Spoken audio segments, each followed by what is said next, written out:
ngeliatnya ini benar-benar buku ajaib gitu ibaratnya ya bagi saya pas lihat buset Alkitab yang selama ini ibaratnya dianggurin, ini ternyata benar-benar buku ajaib yang dia bisa ngomongin tentang sejarah, dia bahas tentang sejarah, dia bahas tentang hukum, dia bahas tentang kehidupan kita, rahasia-rahasia bagaimana menjalani kehidupan dan yang akan datang itu semua dijabari dengan jelas.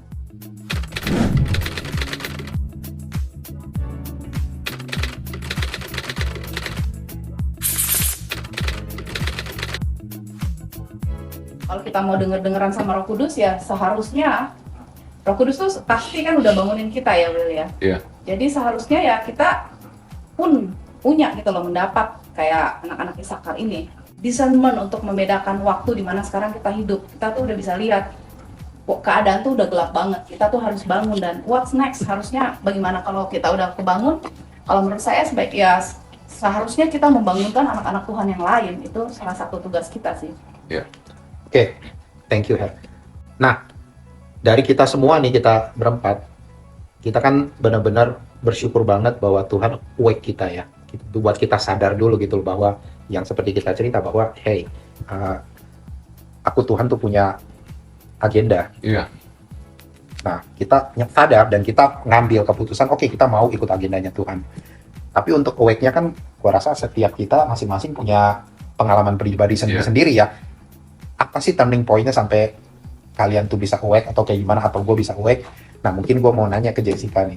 Apa, Jess, turning point-nya lo sampai kok lo bisa awake gitu loh? Lo bisa kayak sekarang, tanda kutip ya, dulu kan ngopi mulu, ke mall mulu, atau gimana? Nah, sekarang kok tiba-tiba bisa beda nih? Emang Tuhan manggil sih beda-beda ya. Betul. Setiap orang tuh punya cerita sih beda-beda. Kreatif lah kalau menurut Betul. saya. Ceritanya kan waktu kalau kita tahu 2019 kan Billy di awake kan sama Tuhan di bulan September. Terus nggak lama dari itu kita tahu di bulan Maret kita ada lockdown karena pandemi. Jujur kan anak-anak langsung kan masuknya kan online semua tuh Sekolahnya online.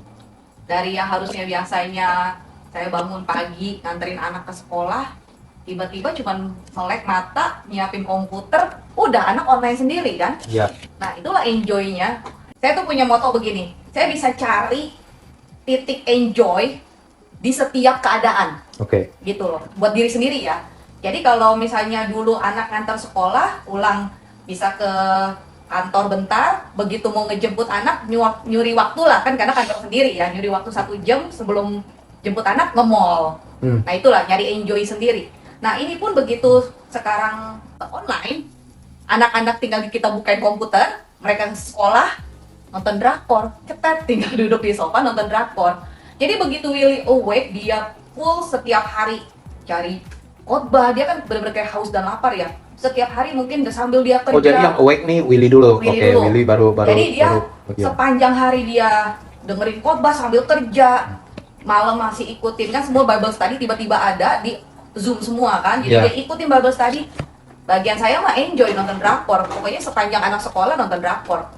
Nah, di situ tapi memang di hati itu suka gini. Kadang-kadang suka muncul tuh di otak tuh suka bikin pertanyaan sendiri, pertanyaan yang aneh-aneh yang sebenarnya nggak bisa dijawab juga gitu. Mungkin mau nyari di khotbah mana gitu loh, nggak ketemu juga. Kadang-kadang suka iseng gini, misalkan nih pertanyaan di hati begini sambil nonton nih, kadang-kadang sambil nonton suka mikir begini. Tuhan tuh sebelum ciptain manusia kan ditulisnya begini ya, pada hari pertama. Sebelum hari pertama kan Tuhan udah ada. Tuhan ngapain ya? Nah suka begitu tuh. Terus kadang-kadang mikir, suka di pause drakornya, terus mikir kalau gue mau cari tahu, nyari tahu di mana? Gak ada juga. Mau nyari khotbah siapa gitu kan? Iya. Nah itu karena sering begitu, kadang-kadang pertanyaannya itu suka gonta-ganti. Nah kesannya dalam duduk itu lagi nonton, kesannya tuh kayak di hati, kayak dia ngomong begini, hanya baca Alkitab, lembut banget suaranya. Ah iya bentar, kan filmnya lagi seru kan, nyalain terus kan. Ntar deh, dalam hati, baca Alkitabnya nanti.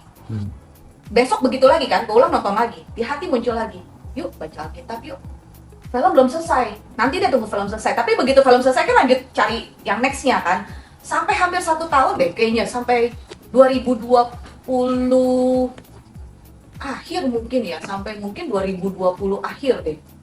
Sampai akhirnya kita itu kan lockdown, bener-bener waktu itu kan bener-bener ketat banget lockdownnya, sampai kayaknya di 2021 udah mulai masuk ke 2021 ada satu momen kasus itu mulai turun, bioskop buka. Lupa deh, kayaknya sekitar antara Januari apa Februari apa Maret, kisaran bulan itu deh. Itu bioskop buka, film pertama yang kita nonton waktu itu Greenland. Nah, nontonlah hari itu kan, mumpung bioskop udah buka, kita nonton semuanya. Kita berempat nih nonton. Waktu nonton, itu pembahasan tentang wahyu, tentang akhir zaman ternyata film itu. Jadi film itu dia ceritain bahwa dunia itu udah mau kiamat, cuma segelintir orang yang dipilih sama Amerika, pemerintahan Amerika yang dapat WhatsApp yang akan bisa masuk ke dalam satu Baterai, ya bukan, dia sih kayak bunker gitu, kayak bunker. Nah itu disebut Greenland gitu, bunker itu. Jadi intinya sepanjang mereka perjalanan dari rumah untuk pergi ke satu tempat itu, kayaknya dia akan naik pesawat dulu ya, kalau nggak salah naik pesawat untuk masuk ke Greenland ini. Nah sepanjang perjalanan itu berhari-hari kan kita ngikutin dulu filmnya, ibaratnya keharian orang ini. Itu kayak di sambil jalan nanti di mana ya, di radionya itu dia tulis gini, ini seperti wahyu yang peniupan sangkakala ketiga, dia sebut wahyu berapa, peniupan sangkakala ketiga yang tentang bintang jatuh apa-apa. Dan mati gini, loh, oh ini ngomongin wahyu ya, gitu. Sampai akhirnya pas pulang, mikir gini di hati, kok selama ini akhir zaman gue cuma denger katanya gitu. Iya ya, kenapa selama ini cuman taunya dari katanya, kan punya Alkitabnya. Memang gak pernah baca, wahyu tuh sama sekali gak pernah dibaca. Jadi pikir, oke deh, pulang, bener-bener tuh, abis itu pulang, langsung ngambil Alkitab, baca wahyu. Yang susah bacanya susah. Berhari-hari baca wahyu, makin puyeng kan? Karena nanti kan penggambarannya kan binatang semua ya. Jadi bukannya makin ngerti, makin pusing gitu kan. Waduh ini artinya apa ya? Tapi karena keterbatasan juga, pengen cari tahu dong, carilah di Google. Kita carilah di Google, adalah penjelasan-penjelasan, dan itu cukup menarik waktu itu penjelasan itu.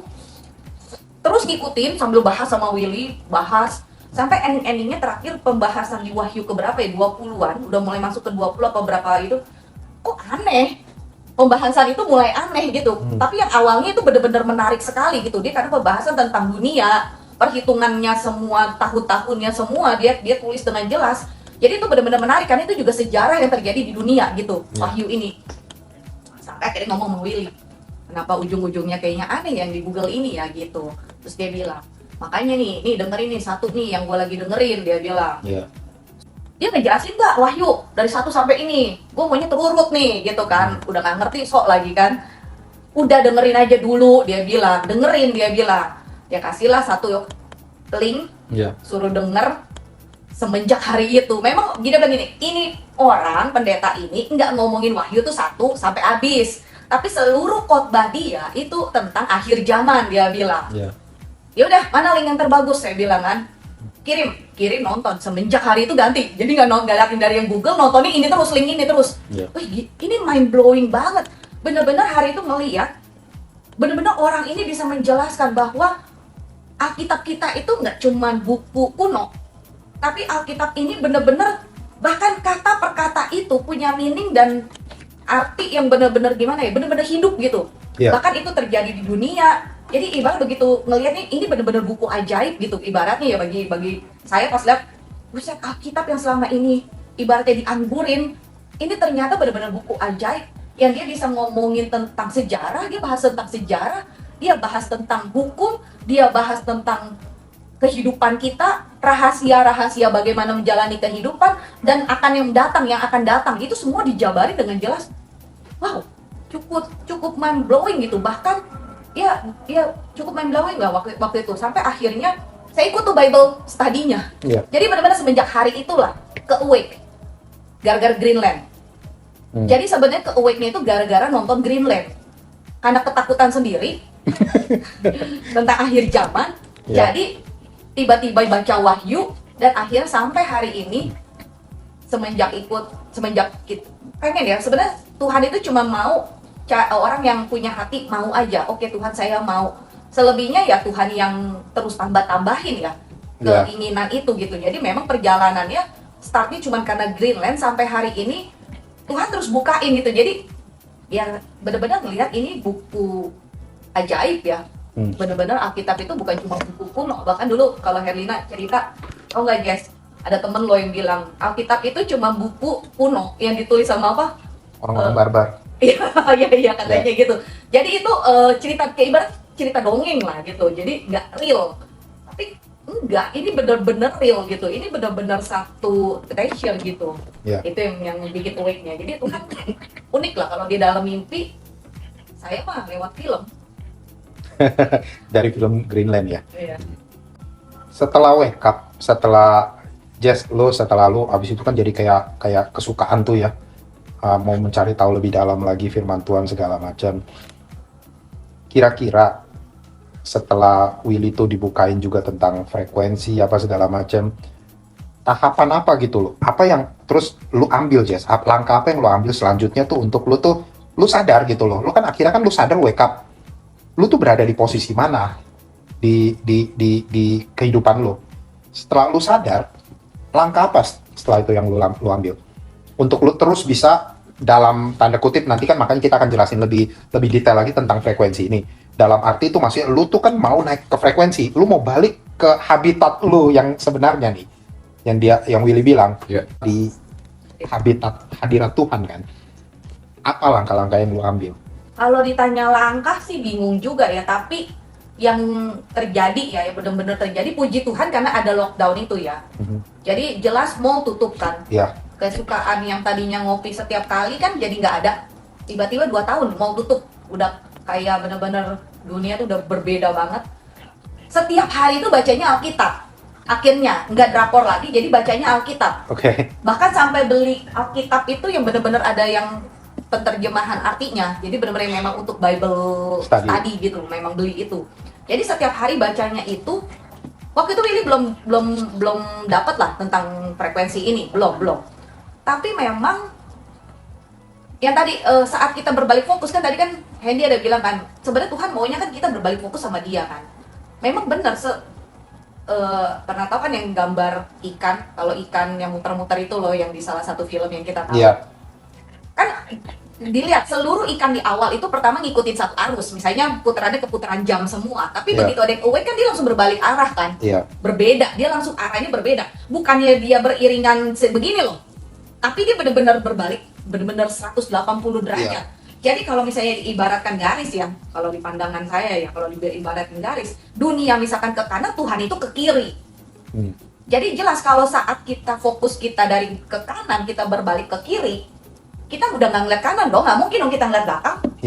Ini kan berarti dunia itu ada di belakang kita kan. Kita nggak mungkin jalan itu ngeliatnya juga begini kan, nggak mungkin dong badan jalan ke depan, kepala ke belakang gitu kan, nggak mungkin. Pasti kan kita udah fokus bener-bener ke depan kan. Nah itu tiba-tiba emang nggak dipaksa, nggak kayaknya ngoyo, hilang aja begitu. Dulu Willy bilang begini, bahkan sampai mau udah buka pun, bahkan beberapa teman gini, si Jessica sombongnya sekarang nggak ngajak-ngajak ngopi. Lah yang gue di rumah, gue juga gak kemana-mana, gimana mau ngajak, emang guanya juga gak kemana-mana gitu. Jadi maksudnya kalau begitu kita fokus, kita memang kesukaan kita sama Tuhan, gak ngoyo, bener-bener gak dipaksa. Kalau dipaksa kan satu kali gue kayak bisa, apa itu, kayak bom waktu ya, ibarat kayak bom waktu dong kalau memaksakan, kayak orang diet, ditahan makan.